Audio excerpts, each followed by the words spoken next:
Salam Bapak Ibu, Saudara sekalian yang dikasihi oleh Tuhan Yesus Kristus, yang setia dan selalu mau belajar firman Tuhan. Sebelumnya mari kita berdoa, mohon pimpinan Roh Kudus. Kita berdoa. Bapa kami di surga, di dalam nama Tuhan Yesus Kristus kami mengucap syukur di saat ini karena kami kembali ada kesempatan untuk belajar firman-Mu. Mohon pimpinan dan juga tuntunan Roh Kudus-Mu supaya kami boleh semakin dalam pengenalan akan Engkau melalui firman-Mu. Urapi kami semua, dalam nama Tuhan Yesus kami berdoa. Amin. Ya, di Rabu yang lalu kita sudah belajar mengenai ibadah dan spiritualitas.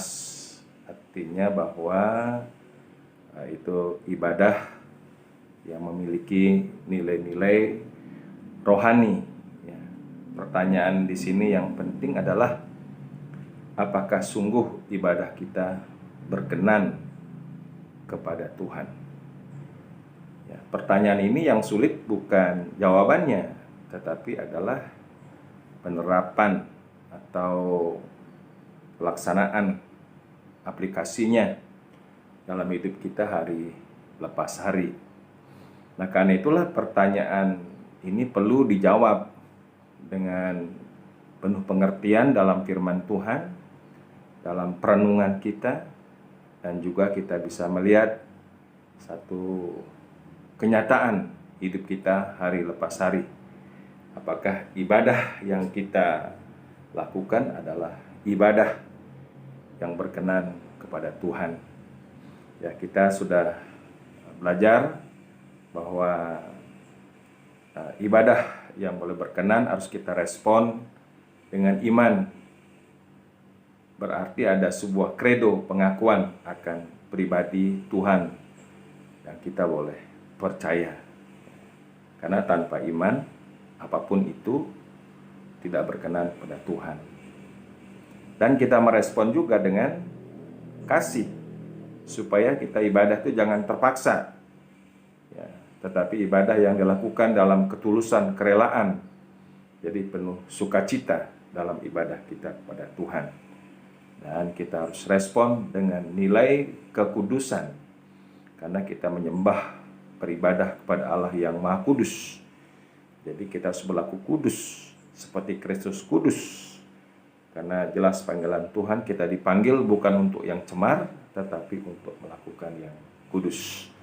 Nah, nilai-nilai inilah yang perlu kita renungkan, yang membuat ibadah kita boleh menjadi ibadah yang berarti, yang bermakna, dan berkenan kepada Tuhan. Nah, hari ini kita belajar mengenai ibadah dan kerja. Ibadah dan kerja. Nah, ini penting kita melihat satu keselarasan ataupun keseimbangan di dalam ibadah kita kepada Tuhan. Nah, untuk itu kita belajar dari kitab Kejadian. Ya, kita melihat kitab Kejadian ya sebagai satu pengajaran yang otentik, yang original, yang utama ya waktu Tuhan boleh menciptakan manusia. Kejadian pasal 2 ayat yang ke-4b dan seterusnya. Ketika Tuhan Allah menjadikan bumi dan langit, belum ada semak apapun di bumi, belum timbul tumbuh-tumbuhan apapun di padang, sebab Tuhan Allah belum menurunkan hujan ke bumi, dan belum ada orang untuk mengusahakan tanah itu. Tetapi ada kabut naik ke atas dari bumi dan membasahi seluruh permukaan bumi itu. Ketika itulah Tuhan Allah membentuk manusia itu dari debu tanah dan menghembuskan nafas hidup ke dalam hidungnya. Demikianlah manusia itu menjadi makhluk yang hidup. Nah, sini kita melihat satu prinsip dasar penciptaan manusia, proses penciptaan dan juga tujuan daripada penciptaan manusia itu. Saudara, dengan jelas di sini dikatakan bahwa sebab Tuhan Allah belum menurunkan hujan ke bumi dan belum ada orang yang mengusahakan tanah itu. Mengusahakan tanah itu ini berarti bernilai kerja, ya, bernilai kerja. Jadi manusia ya diciptakan dalam salah satu tujuannya adalah untuk kerja, mengelola bumi. Nah, ini juga dikatakan pada ayat yang ke-15. Tuhan Allah mengambil manusia itu dan menempatkannya dalam Taman Eden untuk mengusahakan dan memelihara taman itu. Jadi kita jelas melihat di sini ada salah satu bagian tujuan Tuhan adalah untuk mengusahakan atau mengelola, memberdayakan, memanage bumi ini. Ini Tuhan memberikan satu otoritas, kuasa. Dan ini merupakan juga tujuan Tuhan untuk menciptakan manusia. Ya, bernilai kerja. Namun sebelum ini, ya sebelum manusia itu diciptakan, kita melihat satu proses penciptaan itu. Ayat yang ke-7, ketika itulah Tuhan Allah membentuk manusia itu dari debu tanah dan mengembuskan nafas hidup ke dalam hidungnya, demikianlah manusia itu menjadi makhluk yang hidup. Artinya apa di sini? Ya, bahwa manusia itu diproses, dibentuk dari debu tanah, itu bagian tubuhnya. Tetapi belum berarti apa-apa sebelum Tuhan memberikan nafas hidup kepada manusia. Nah, sesudah Tuhan Allah menghembuskan atau memberikan nafas hidup ke dalam hidungnya, barulah manusia itu menjadi makhluk yang hidup. Di sini kita pasti bisa membayangkan pada waktu manusia hidup, ya, sesudah manusia dihembuskan ke dalam hidungnya nafas hidup Tuhan, berarti pertama-tama manusia hidup itu adalah mengenal kepada pribadi yang menciptakannya, mengenal kepada pribadi yang memberi hidupnya, memberi hidup. Jadi ini bernilai satu pengenalan akan pribadi, yaitu hubungan di antara manusia yang diciptakan dengan Tuhan yang menciptakan. Ini berarti ada satu nilai ibadah. Ya pastilah manusia yang hidup itu, yang memang Tuhan Allah mengeruniakan hidup, pastilah dia memanggil nama Tuhan, menyerukan nama Tuhan. Dia boleh bersyukur kepada yang menciptakannya. Nah, ini adalah nilai-nilai vertikal, yaitu adalah nilai-nilai ibadah kepada Tuhan. Nah, dari perikop ini atau ayat-ayat ini kita mengambil 2 poin dalam tujuan manusia diciptakan. Walaupun memang pertama dikatakan karena memang belum ada yang mengusahakan tanah itu artinya bernilai kerja, bukan berarti itu yang utama. Ada yang lebih utama lagi. Manusia tidak mungkin bisa akan bekerja, berkarya, mengolah bumi kalau manusia itu tidak dihidupkan atau diberi hidup melalui nafasnya Tuhan. Saya terlalu percaya bahwa pada waktu manusia yang dijadikan oleh Tuhan, dia boleh hidup, dia boleh bernapas, pertama-tama dia pasti ingin mengenal, rindu mengenal siapa penciptanya. Nah, nilai pengenalan inilah akan Tuhan itu bernilai ibadah. Pastilah manusia yang diciptakan itu Ya, dia pasti memanggil nama yang menciptakannya. Dia berseru, ada rasa syukur kepada yang menciptakan. Inilah nilai ibadah. Ya. Karena itulah dari ayat ini kita belajar ada tujuan Tuhan untuk menciptakan manusia. Yang pertama itu dan yang utama adalah supaya manusia berelasi, berhubungan, berkomunikasi dengan Sang Pencipta. Ya, inilah nilai ibadah secara rohani. Baru yang kedua, supaya manusia yang diciptakan itu bisa mengusahakan bumi. Ya. Jadi manusia dikatakan ditempatkan di tanaman Eden untuk mengusahakan dan memelihara taman itu. Jadi inilah tujuan Tuhan yang sempurna dalam hidup manusia. Jadi secara prinsip yang pertama itu adalah untuk beribadah secara vertikal. Sebagai manusia ciptaan untuk menyembah kepada Sang Pencipta. Yang kedua bernilai horizontal, yaitu ibadah bernilai horizontal, yaitu adalah kerja, ya, mengusahakan, mengelola bumi itu. Nah, karena itulah dalam sebuah nilai kerja, yang pertama-tama supaya manusia itu mengelola bumi dengan tujuan adalah untuk melestarikan atau bernilai satu penataan lingkungan. Jadi langit dan bumi diciptakan oleh Tuhan itu supaya manusia dengan otoritas yang Tuhan beri supaya memberi nilai keindahan atas lingkungan, menata lingkungan, ya, tanaman, tumbuh-tumbuhan, ya, dan juga segala yang diciptakan Tuhan itu harus diatur, dikelola, tidak boleh melanggar atau sembarangan dengan lingkungan. Maka di sini perlu ada nilai darling atau sadar lingkungan. Ini khas sadar lingkungan, lingkungan bersih, lingkungan indah, lingkungan lestari. Ini adalah bagian daripada ibadah yang nyata ya di atas muka bumi ini.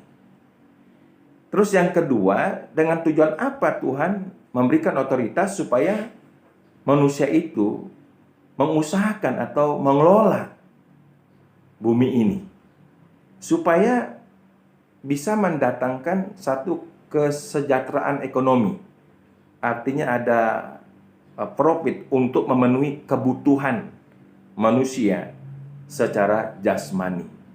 Jadi supaya manusia itu adalah sejahtera secara ekonomi, karena manusia terdiri dari roh, ya, kebutuhan roh itu adalah pribadi Tuhan dalam komunikasi, dalam firman-Nya, dalam ibadah, itu adalah pemenuhan kebutuhan rohani. Tapi manusia juga dari jasmani, karena diciptakan dari tanah. Jadi manusia ada unsur-unsur kebutuhan secara jasmani. Kebutuhan jasmani ini harus dipenuhi melalui sebuah proses di mana manusia harus bekerja, yaitu mengelola bumi ini.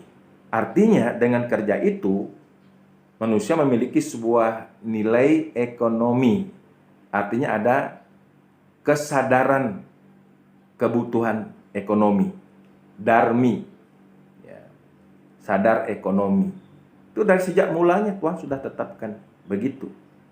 Kalau kita ingin sejahtera ekonomi, ya kerja, ya kelola sawah, ladang, ya laut, ya seluruh alam ini harus dikelola untuk mendatangkan satu kesejahteraan ekonomi bagi manusia. Itu juga adalah salah satu nilai ibadah secara real dalam hidup kita. Ya, makanya kalau orang yang tidak mau kerja, jangan makan. Jadi Tuhan memberkati urusan ekonomi kita melalui sebuah proses kerja, mengelola tanah bumi ini. Ya, mungkin dalam bentuk ladang, sawah, perkebunan, atau mungkin perikanan, atau mungkin barangkali dengan satu usaha-usaha yang lain, ya, di laut dan lain sebagainya. Itu semua diciptakan untuk pemenuhan kebutuhan manusia secara kesejahteraan ekonomi. Nah, tapi juga manusia diciptakan dalam nilai horizontal ini, selain memang itu memiliki sebuah nilai keindahan, ya, dan juga kelestarian lingkungan supaya manusia juga sejahtera hidup di atas muka bumi ini. Dan yang kedua adalah supaya bernilai ekonomi. Dan yang ketiga supaya manusia itu juga mengusahakan bumi ini bernilai sosial. Ya, karena sebelumnya Tuhan telah berfirman supaya manusia itu beranak cucu. Ayat 28 pasal 1. Allah memberkati mereka, lalu Allah berfirman kepada mereka, beranak cuculah dan bertambah banyak, penuhilah bumi dan taklukkan itu. Berkuasalah atas ikan-ikan di laut dan burung-burung di udara, dan atas segala binatang yang merayap di bumi. Nah, lihat di sini. Tuhan sudah melihat jauh ke depan bahwa manusia itu akan beranak cucu, memenuhi bumi. Nah, jadi ada interaksi hubungan antara manusia di antara keluarga, di dalam keluarga, antar keluarga, dan tambah lagi populasi tambah banyak, antar masyarakat. Artinya menjadi antar desa, antar kampung, antar kota, antar pulau, antar negara, antar kontinental, meluaslah. Nah, jadi nilai-nilai sosial ini itu diambil dari sini. Jadi supaya manusia itu bisa berkomunikasi, berinteraksi kepada sesamanya, berinteraksi juga dengan alam, lingkungan, dan lain sebagainya.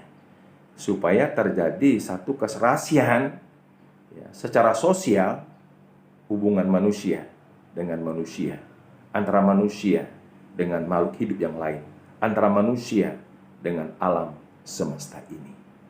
Nah, jadi nilai-nilai sosial ini itu betul-betul ditanamkan di dalam, ya, sebuah populasi masyarakat yang banyak. Nah, mungkin pada waktu manusia sebelum berdosa, mungkin barangkali terjadi satu keindahan yang luar biasa. Tapi sesudah manusia berdosa, bumi ini dipenuhi dengan dosa dan kejahatan, maka manusia harus berjuang untuk menerapkan nilai-nilai sosial seperti sekarang ini. Nggak mudah. Ya, makanya dengan masyarakat karena dosa sekarang terjadi rasisme, intoleransi, ya.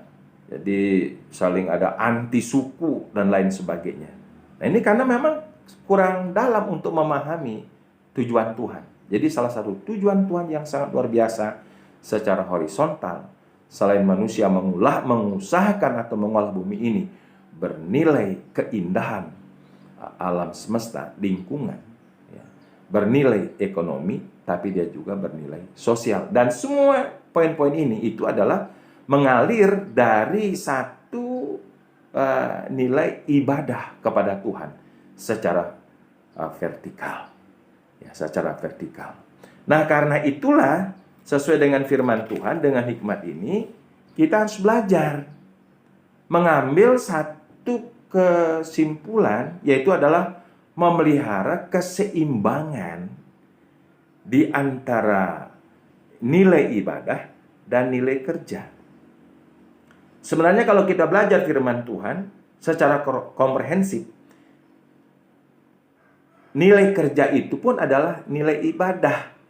Jadi jangan ada orang ibadahnya kenceng, dia rajin ke gereja, tapi malas kerja, enggan kerja, nggak mau kerja.